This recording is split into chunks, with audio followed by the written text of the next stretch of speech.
Swimming Pool International, the Swimming Pool Podcast.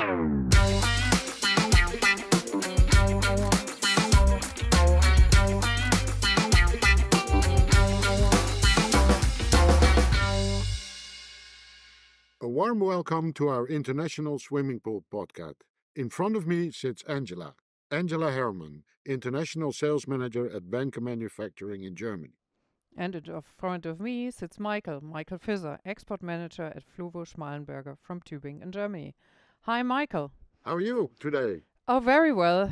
I had a great sleep, so that's the base of everything. And actually, I'm looking out of the window here and I see big, I don't know if it's ferries or big ships. It's a super beautiful sight. So guess where we are? We are actually in Sweden. We are sitting here with Mille and August Örnmark from the We Group in Gothenburg. And we have some interesting topics to cover. And welcome to both of you. Thank you. Thank you. Nice meeting you again. And we've read and heard a lot about the company We Group, which is very well known in Europe, I could say. And we are very interested in the history of the company, how it started, what made you set up this company. And tell me a little bit more about this, please, Mille. A long story it could be then, but I try to keep it as short as possible. In 1984, I was recruited into electronic company who were building measurement instruments for water, and they were doing it for pool water and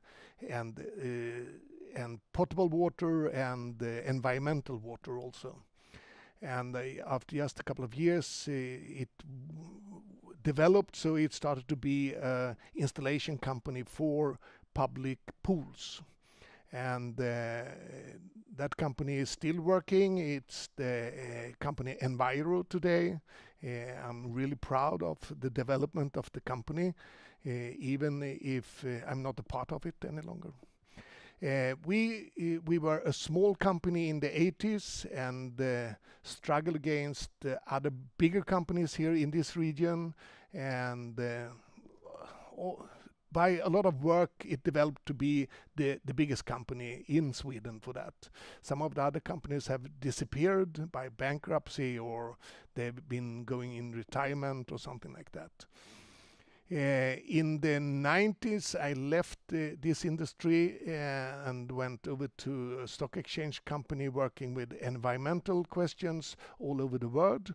And I was entitled to be one of the representatives of good environment thinking in the 90s, working in South America, in South Europe, here up in the northern countries, of course, and United States. Not Asia so much, a little bit, but not so much. And in the end of the 90s, we made a management buyout of this company, together with some changes in the stock exchange and new owners in the company. And we transformed it in the 14th of November 1999 into a consultant company for environmental and pool business. And there we are today. We have developed that we started with only engineers. Today it is architects, engineers, economists, almost social workers, I should say. And we have developed, so we, in the 2010 era, what I know, we were the biggest consultant company in this field in the world. And of course, we were the biggest in Sweden. In the 2019-2020, the market changed a little bit, and today I would guess it is 10 companies of our structure in the market of the Swedish market. And we work 80% we do is in Sweden, and then 20% in other countries. So we work in Norway, we have been working in Thailand, in Russia, in Finland, Denmark, and Austria.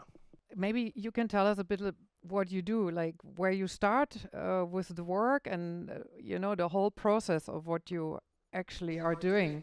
Yeah, so we are basically a project management office for bath facilities. So it could be a spa or a wellness or a commercial public pool and so on.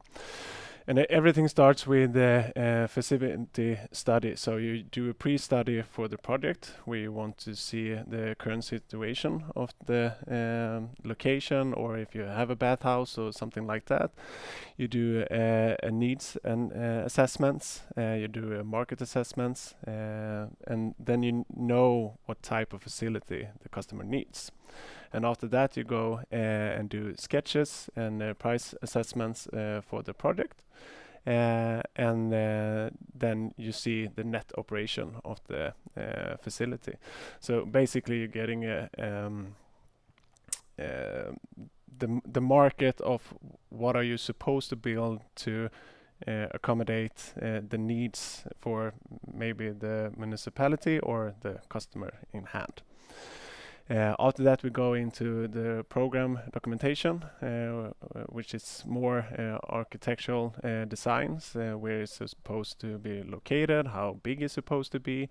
You look a little bit more of the technical parts, what square meters do you need to make the installations and so on.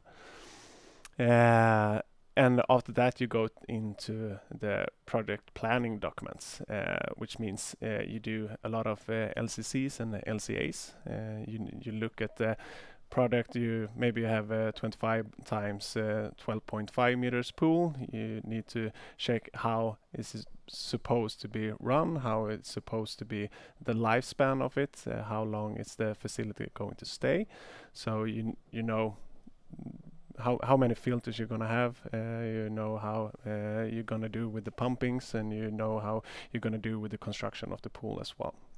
After that, we go into detail project planning, which is the planning of how it's supposed to get built, that the constructor can take and build after.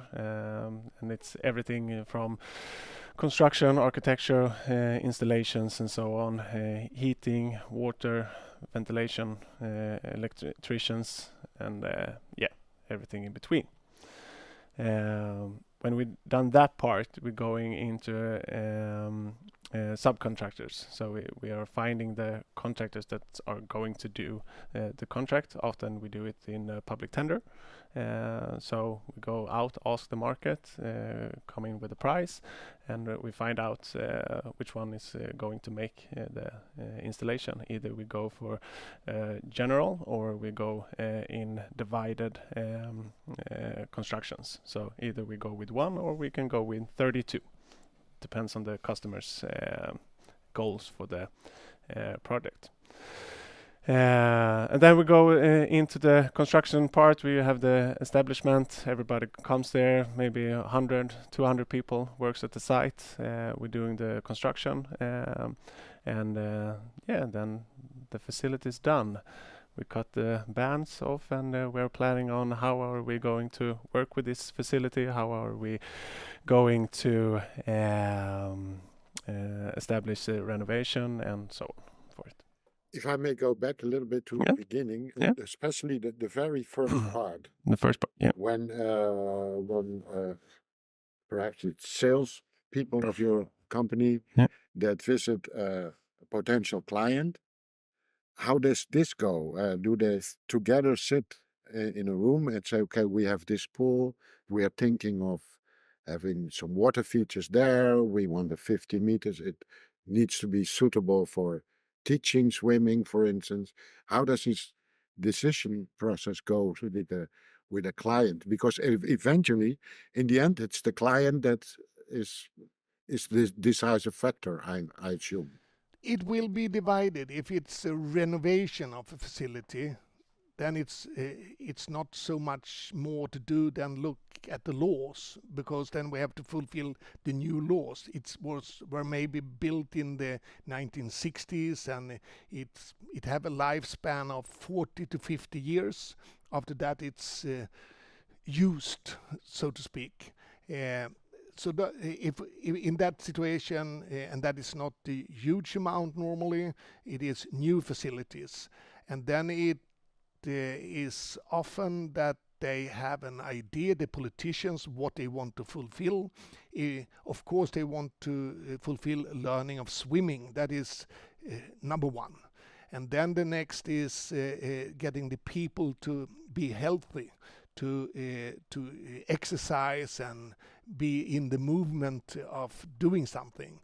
And according to checkups the branch association is doing each year, about 54% of the inhabitants go to the public pool at least one time a year. 54%. Number two is the libraries, 27%. So it is more people going to the public swimming hall here in Sweden than they do anything else together. If they have a lot of older people, then they want some relaxation. They want a spa, maybe you call it relax, we call it that saunas and having time together. If we have integration, a need of big integration, then it will be a family bath. Then it will be attraction, slides, and so on. But the basic is still the need of learning to swim and getting people to exercise. And then we have the sport coming in here. The sport is using the facilities, depending on the region, 7 to 11% of the visitors are sport people, the swimmers. And if they have a big volume of people in the sport, it will be more sporty.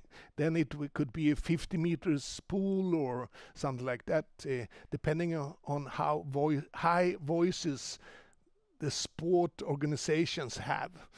That will deflect what the politicians want.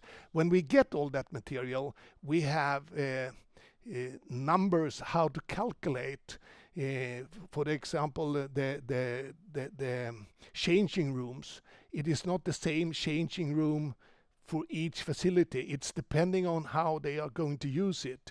If it is a baby swimming, for example, then we need special areas for that. If it is the swimmers, then we can get it much more narrow. So no project is like the next project, because it's depending on what the politicians want to get in there. And if they have been doing their job, they have been asking the inhabitants what they want. The only problem is that they normally go and ask them who are using the old facility, and the only thing that you will know then is what's not okay in that facility. So they should be in IKEA or the supermarket or something like that and ask all the people. But still, I understand the politicians, 54% of the inhabitants are using the facility, so they are quite satisfied with what they get. But that means there could be a difference between municipalities that have more older people, Yes. than where it's more the younger generations. It will have effect on the design of the facility. The big part is in it is that customer that is ordering a bathhouse don't know what they are ordering because they've never done it before.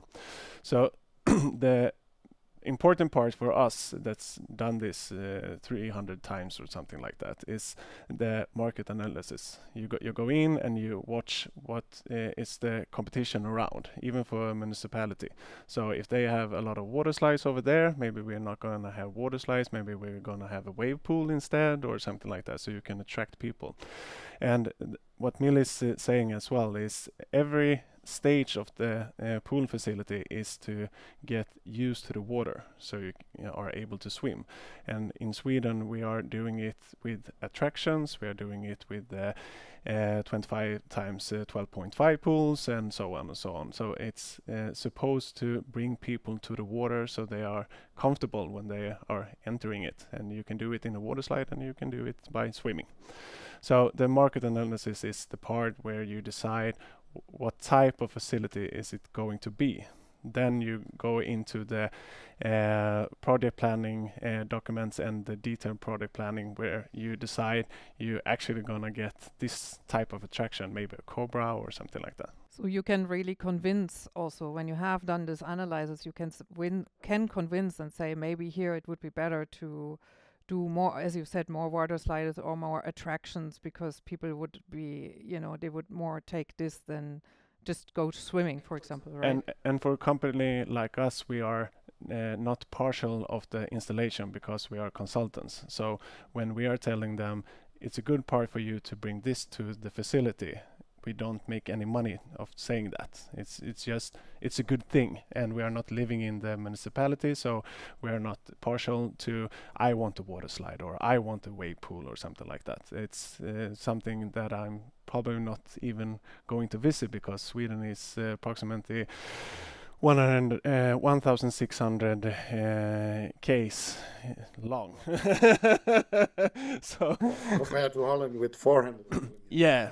But today we need to remember that the society is changing, and we were doing mostly of the facilities in Sweden in after wartime up to 1975. Today, together with the everybody is afraid of it's going to be too much cost for inhabitants to live on each site. But still we need to learn to swim. So what we believe it's going to be pool in the future. It will be standardized, it will be smaller, it will just fulfill the need that they really need to do. The other parts with the slides and so on will probably disappear. Not disappear, but it will take less space. We have the need of having, if we should go back to the 1980s in Sweden, we have today 392 public pools. Norway have 840 public pools, but they are smaller. And Finland has about 320 public pools. These 392 in 1980s was 15,000 inhabitants per pool. Today it is 27,000 inhabitants per pool. So what we have to do is building more, and all of the old facilities is 80% is above 40 years old. And the total amount of pools who should be built in Sweden is 610, I believe the figure is, if I should go back to the 15,000 inhabitants per pool. But it's only 68 of these who need to be X-large, where we have the 50 meters, or we have the slides or the wave machines or something like that. The rest of them, the 550, really needs just a pool for education, exercise, and the swimmers to develop. It is fantastic when we make an Olympic and we get the gold medal, so we still want to be there. We are good swimmers in Sweden. The Norwegian normally say, Swedes are born with swim paddles. Norwegians are born with skis. Right. Then, yeah. You actually said something when we were talking before. You said something very beautiful, I thought, because you said in a pool, everybody meets on an equal level. No, so you can talk to people on an equal level. There's no distinction. This is one thing I thought it was a nice thing, to say that a pool is really a good place where people meet. And the other question I have is, you were talking about history, which I found very interesting. What is actually the biggest change, because you can see a little bit back to today, what do you think is the biggest change in this kind of field? The biggest change today is that the communities don't have money to develop. They just have to fulfill. So what we were doing in the 80s and 90s with building palaces of pools will not be there in the future. It will go back and will not be as nice to go to. So maybe we are not going to get 54% of the inhabitants to go to the pool. It will maybe go down to 40%, but still they will learn to swim. And as long as we learn to swim, we are saving money each day. Why is that? I know why, because you Yeah. explained, but maybe say it again. Was The reason is quite simple. Drowning has a cost, direct cost for the society of 700,000 euros. One drowning. That is the cost of the society to take care of that. And if I have 2,000 people drowning, then you can calculate quite fast how much money that will be in the society cost.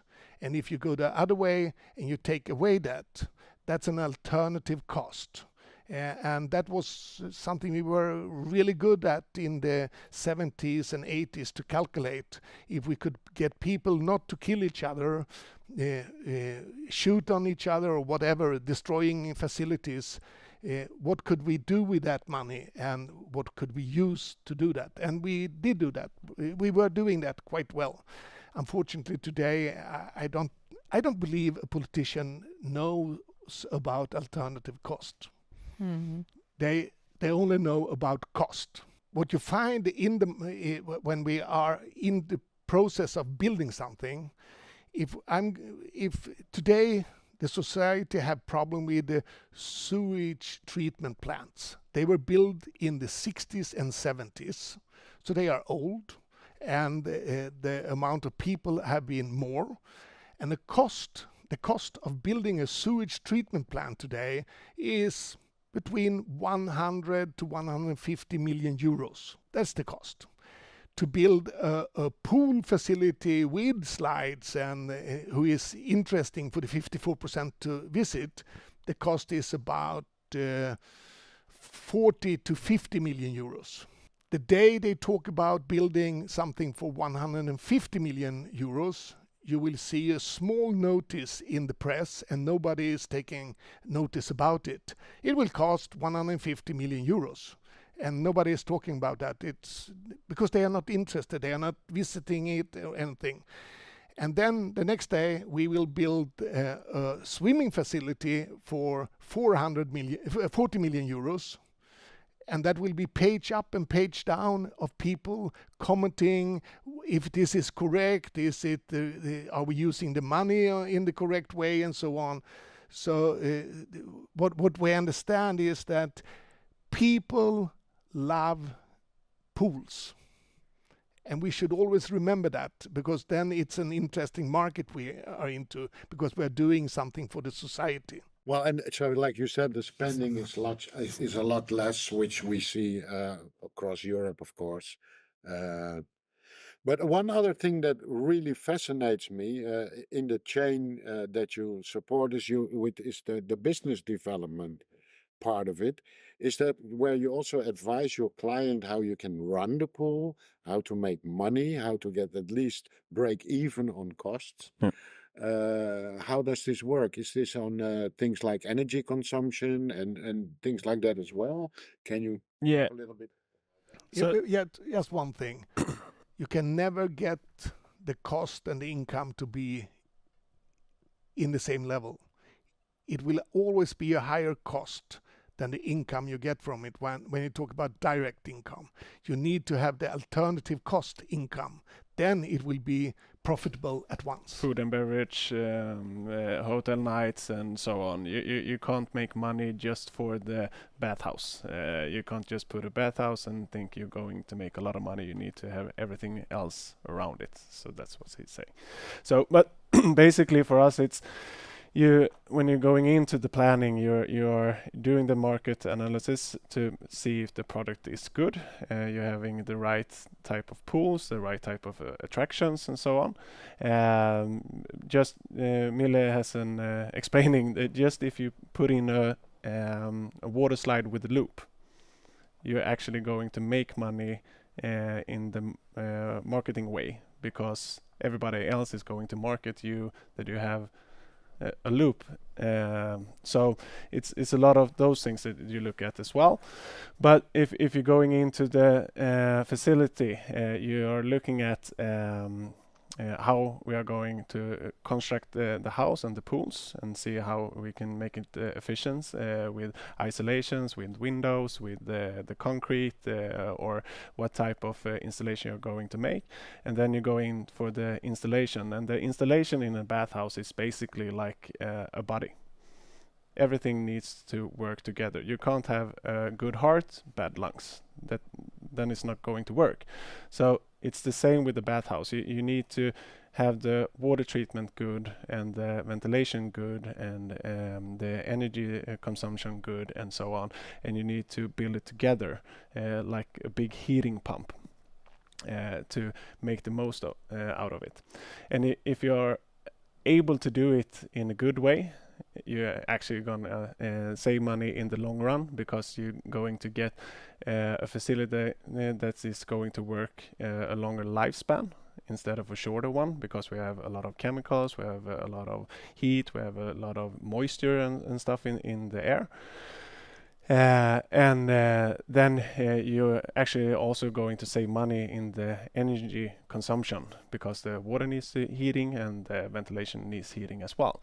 So in the installation part is actually a big part here in Sweden. It's a big part in Europe, basically. But in Sweden, we are actually really good at it. We are looking at it in a different perspective, because the customer, the municipality or who it is actually putting the project to be able to do the best installation able. So when I go in with my team to do the planning for the installation, they are actually asking me, do the best you can do, instead of save me as much money as you can do. I can add one thing is that people not normally think about. We are up in the north.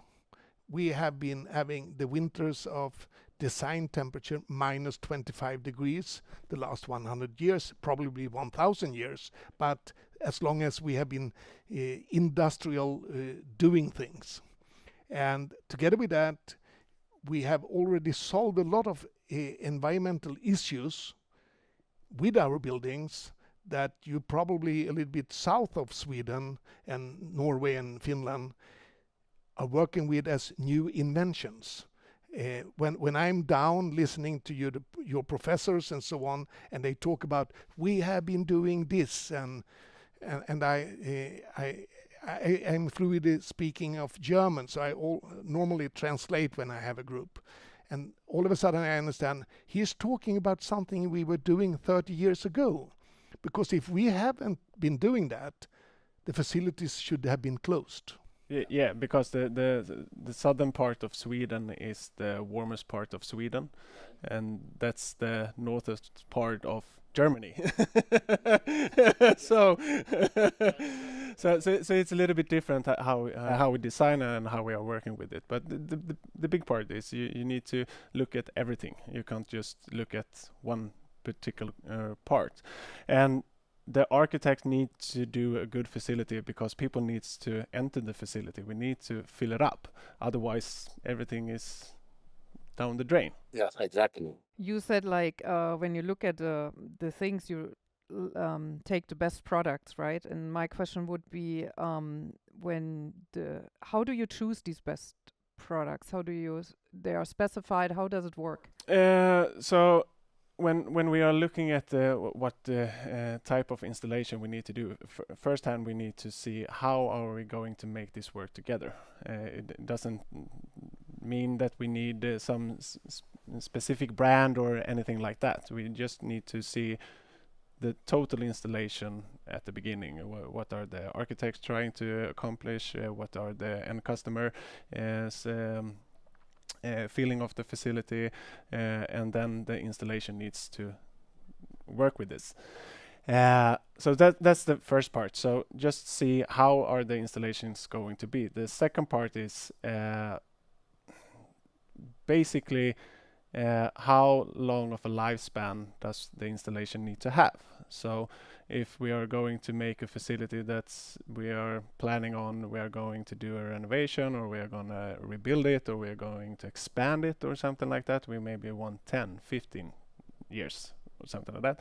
That's one part. And then we have another part that is this is going to be for eternity. Like you understand, it doesn't work like that, but they are feeling that it's going to work for 25, 30, 35 years. Then we need to look at different products. So what we know is it's the toughest environment for us to put in something. We have the chlorine. It's going to hurt the product, so we need to have the right quality, the right thickness, and so on. And we know that it's a lot of energy and to make this facility work. And then we need to look at how good is the product for what it's going to do. That's basically it. So the right materials and the right product in the right place. For the situation you are planning for. But it's a continuous development also. Remember the trichloramine we found really in the facilities in 2001. We were the first European country who found it as a problem. The visitors were throwing up, the people working there were throwing up, and everything there, doing a lot of measurements, and it took a year to find out this is trichloramine. Then we were getting a development of products because of that. And then we also, up here in the north, they made a huge mistake of building physics. They were not doing the ventilation enough. For example, in Germany, you have a technical paper that states that 30% of the ventilation should be fresh air, outdoor air. In Sweden, we were running zero air. We believed that the air was good enough internally, and it was German company really who was running that, and that was just to save money, because you didn't understand that you were putting alive people into a building who went out to be a gas chamber instead.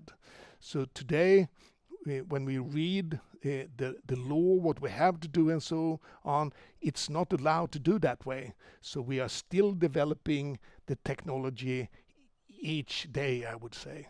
And that will affect also the choice of products. Yeah. So and you have mentioned you have very strict laws of the water quality, which we don't even have in Germany like that. No, you don't have it in Germany. Good enough, I always say the German law states. So in Sweden we have laws for the water quality and the ventilation quality, basically. Then we have some laws that stipulates how the ventilation is supposed to work, how the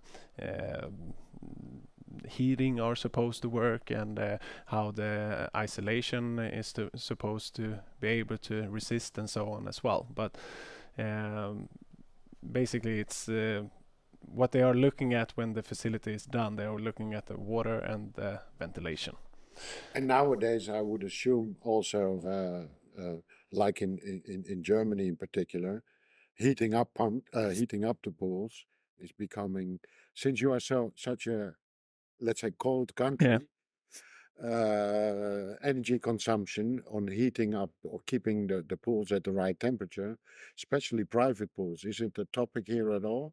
In Germany, they said last year for private pools, but it's just to make a picture of the issue. You could not warm up your pool between, let's say, October and March, which led to many new potential homeowners, homeowners who wanted a pool to say, okay, I will not do this, because if I invest such a sum of money and in a year from now we cannot heat up the pool at all, I have nothing back from my investment. Is this a topic at all? No, not. Yeah, we have the same problem. We are not building as many pools, private pools any longer. But the reason is not the legislation that we are not allowed to heat it up and so on, because that's your money. You can do what you want with your money. That's a little bit of German. Don't touch my home. My home is My castle. that's my castle. But what happened is a lot of when I go to a dinner today, if I tell my neighbor I bought a new car with petrol, he will look at me as I'm an idiot. He don't know shit about electrical cars, but he believes, because in the media it have told them that electrical car is good. He didn't ask me how long I'm going to drive this car. If I give him the answer, I will drive it 500,000 kilometers before I put it away. Then all of a sudden, if he can calculate, he will understand, yes, that's an environmental friendly car with petrol. But he just believes he's going to run it for 80,000 kilometers, and then he will throw it away to the next one. To buy a private pool today is a little bit the same situation. The neighbor don't appreciate that you are doing that, because everybody understand if I'm using more energy, I'm going to put more energy in the air, and I will be a part of the guys who destroy the earth. And I don't want to go into that topic, but that's the situation.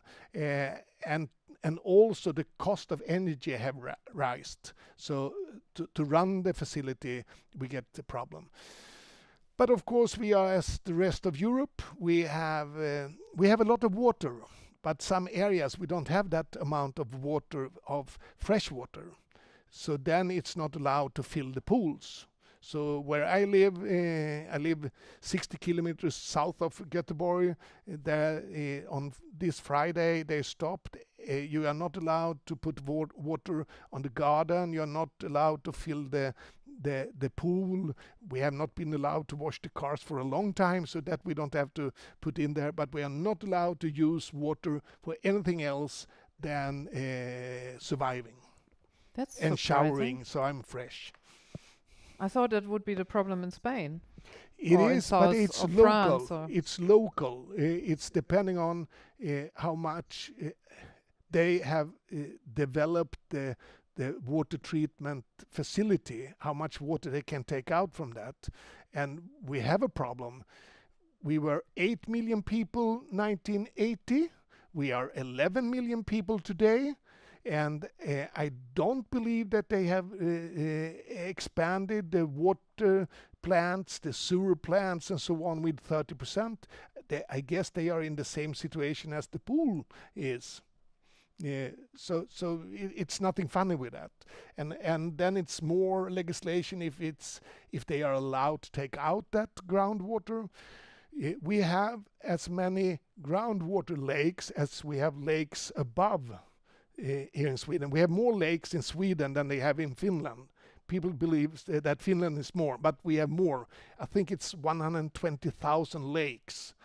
And these lakes are not connected to the groundwater. And the groundwater is not connected to each other. So, but it depends on where they are allowed to take out that water.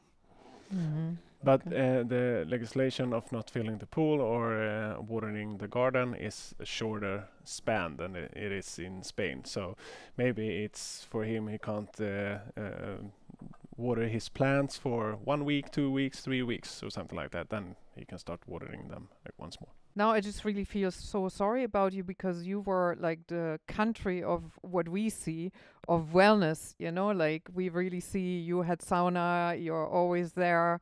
And kind of like this kind of, I really didn't know that about this, but leads us to the question, because we wanted to talk a little bit about the wellness also into the pool. That you are really actually a big market of all these wellness features, right?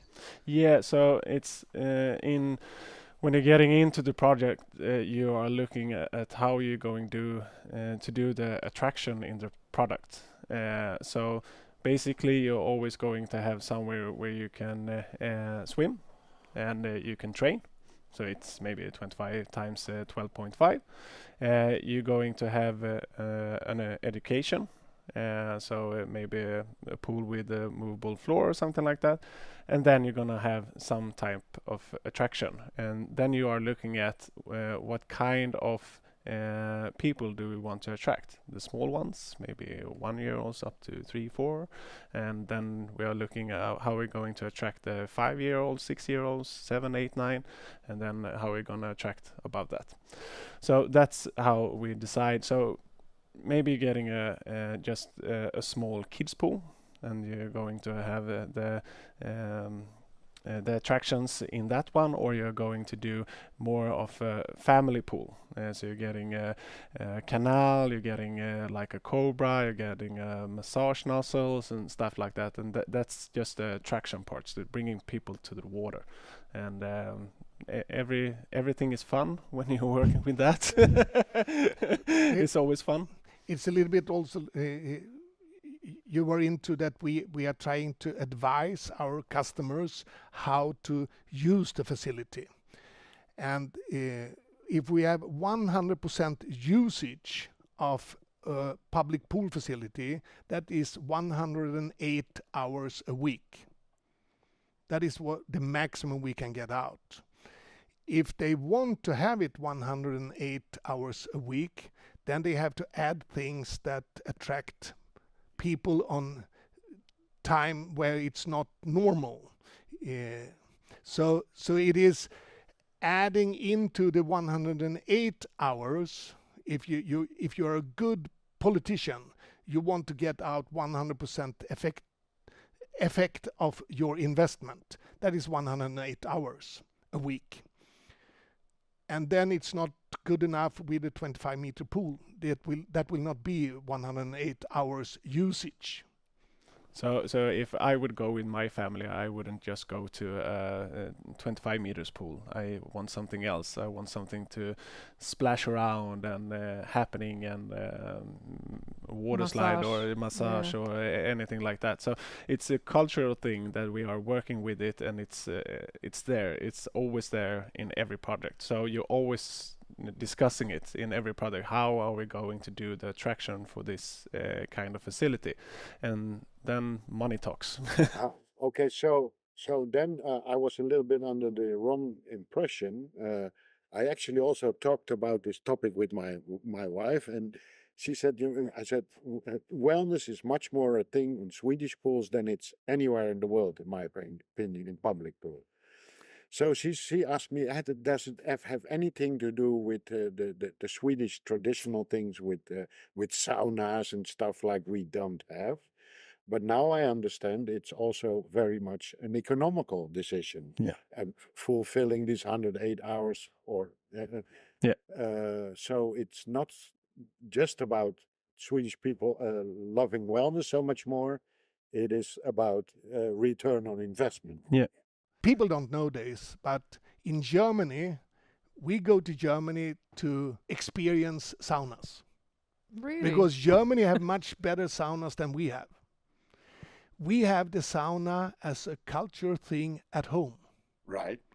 In our facility, our house and so on, in the 60s and 70s, you couldn't build a private house without a sauna. Yeah. You really needed that. But that was a bench, 3 persons sitting there. It was hot and we were sweating. It was But you had some fun. No. Yeah, but I will not go into what fun I had in saunas. No, really, no. But No. But in the public pools, that's a quite big decision, because you also believe that we Swedes like to be naked and so on. No. We are afraid for that. We want to have a lot of clothes on us if it's male and female in the same situation. That's only when we have been drinking a lot we will be naked. Right. so all prejudice. Yeah, so I believe you are much better in Germany than we are. And you have developed it much more. But what we are doing with it is more of the physician question, the medicine question about saunas. There we know much more, and we know that taking a sauna is equal to go out running. It's for the body, it's the same thing. But the cultural part, as we talked about earlier, Sweden is really, really long. We got the Arctic climate up north. There is more of a cultural thing. There is always going to be some kind of sauna for that part. So that's what the end customer is expecting it to be. And does this also mean that up north they put more attractions, water features in the pools than in the south? No, but for the sauna is more important there. The sauna is always going to get installed one way or another. Basically, if it's just going to be a 16 times 4 meter pool, you're gonna build in the sauna as well. But it's not a relaxation part. It's a sauna. It's a hygienic sauna. So it's two different things. So you think like in Germany we have more different kinds, no? There are Yeah, all kinds of saunas. Yeah, and you have it as something you want to go to. In Sweden, you go to the sauna to get clean. In Okay. Germany, I went to sauna, which I think it's called Backa-Backa-Brötchen. Backa-Backa-Brötchen. You go in, Backa-Backa-Brötchen. yeah, you go you know. inside and you sit in a hot oven. Someone comes in with a piece of bread. They are cooking the bread and then they are serving the bread. Therme Erding in Munich have that. It's incredible, but that's an attraction. Yeah, It's not special. it's not the sauna, just the sauna. It's something else besides just the sauna. So One other thing I would also like to ask you is something I noticed on your website, which is called certification. Comparing pools with others for the clients. The way you say it is, our certification service means that you get a comparison between your pool and other swimming facilities and a picture of how well your business and operation compare to others. And then you have a certain certification standard for this. I assume you do this before when you are doing the business development plan. I didn't really understand. I think Google Translate did it a little bit wrong. No, It's not a certification like a certification from the government or something like that. It's I think the part of that is more that we can go inside to a facility and look how good is your facility, comparison to how many people is going to visit it, what does the people actually want, what they are expecting, and so on. So if you have an old facility and you're going to renovate it, maybe you can do some small changes to get the traction more to the facility and something like that. So I think Google Translate hurt us a little bit on that translation. But you have one more thing, and that is we are inspecting facilities that are fulfilling the EN standard 15288-2. Yes, that's what it says. Yeah, and that we do, and that then they get a certificate that they are fulfilling that. So if there will be an accident or something, they can show we are following the European norm of safety. And normally the media goes home then, because if the media want to find someone who have made a failure, so they can blame someone. And if you have this checked up, that you are fulfilling it, you have control of your staff, you have control of your equipment and so on, that's what we do. So we have some facilities who have fulfilled that, and the people are more satisfied, the owners are more satisfied, and the owners is always communities here in Sweden. Yes, and I understand that. And that one other question I have, which is not, which I also found very typical of Scandinavia, or Sweden, I should say. In many European countries, people are afraid to put stainless steel in, like cobras, like water curtains. They just don't do it. They go for Carbon fiber. Carbon fiber. Yeah. Is there a specific reason for water features and attractions, or is it just looks nice, or is it more hygienic? Is there something behind it? It's a good product if you're doing it right. Yes. So it's a really, really good product if you're doing it right. And doing it the right way is that you are using the right materials. That's the first part. And the other part is that you are doing the installation really good, so you're not getting it in contact with some other materials and stuff like that, so it starts to corrode. And then you take care of the product as well. But it's a hard installation because you need to be really thorough when you're doing the installation. So the contractor that's going to do the installation, they really need to understand what they are doing. And the facility also really needs to understand what they are doing with the product as well. So they are not bringing in some other products to the water and stuff, that you getting the corrosion because you are having weights that are black metal and you're putting it down on the floor or something like that. Then it starts to corrode. So it's a really good product if you are, you know what you are doing and you are doing the installation in the right way. And a good example of that was we were using the United States standard 316L for material. That's a lousy standard because it's so wide that you can do different kind of stainless steel into that standard. So now we have new standards, European standards, that are more narrow. So if you make a specification of one material, you will get the correct material. If you just make the 316L, you can get garbage because it's possible to have it. It's fulfilling the 316L, and that's not the correct one to use in this kind of facilities. So it's basically like if you're baking a cake and you're either following a recipe, exactly what you're going to do, or you do the 316L that is something like this. You're getting the something like this in water, something like this in wheat or something. Yeah. Well, in Germany they have something called V4A or V4A, which is even broader. Yeah. And, That is huge. And then, It can be everything. And so if we have a supplier that says, well, we offer we don't want that. Yeah. We want 316 Ti, for instance. And otherwise, okay. But it seemed like that was actually the background of my question, that it's more not a cultural thing, but like almost like people love stainless steel here more than they do go south. But that's we are a iron country. Yes. We are really an iron country.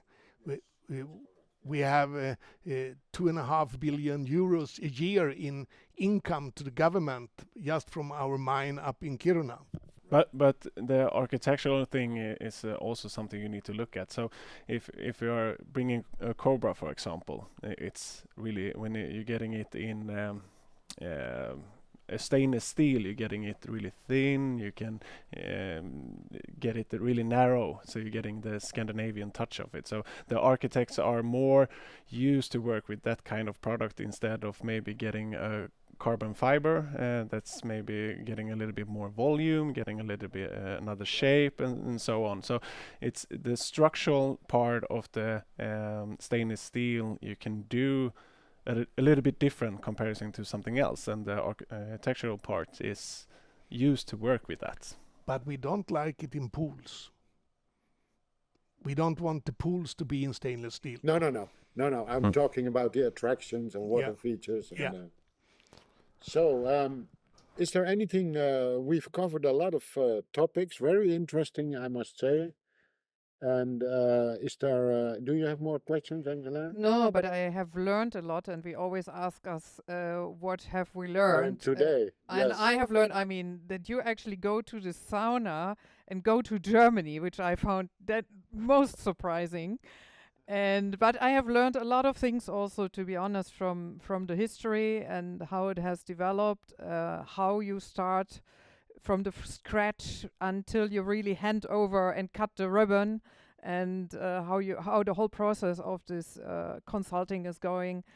And yeah, it was for me a very interesting talk. Yes, And yes. I really for me as well. Thank you. Is Thank there you. anything one of you would like to add? The reason the company exists is because I'm crazy. And you don't find any other consultant company who have the majority of the people working there working with pools. They work with family houses, they work with schools, they work with shops, industry, whatever, and some of them is working with pools.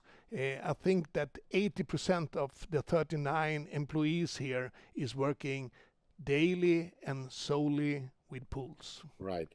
Yeah, that's what I understood. You're That really is dedicated. Yeah. Yeah. But that's because I'm crazy, because I believe the deeper you can go into a question, the better you can be and you can give away. My father, for example, was the inventor of three-point safety belt. And he was asked up to the manager of Volvo when he had made that invention in 1957. Nils, what do you want to have for this? Nothing. I have been doing my job. And I believe that is a bit of the culture I've been raised with. So what we do normally is giving away information before we earn money. And that means we don't earn so much money. Yeah, but it's a hard question to make the hardest building for the municipality. So you can't do everything. You need to look at something, and here we look at bathhouses. okay. Thank you. Well, thank you very much. And I will end with you can write us with any comments or questions at mail@swimmingpool-podcast.com. Goodbye. Danke. Gracias. 谢谢. Merci. Dankjewel. Spasiba. Hej Tack då. så mycket. Hej då. And hey do. Hej då. Hey. How to say? Hej Hej då. då. Hey do. Swimming Pool International, the Swimming Pool Podcast.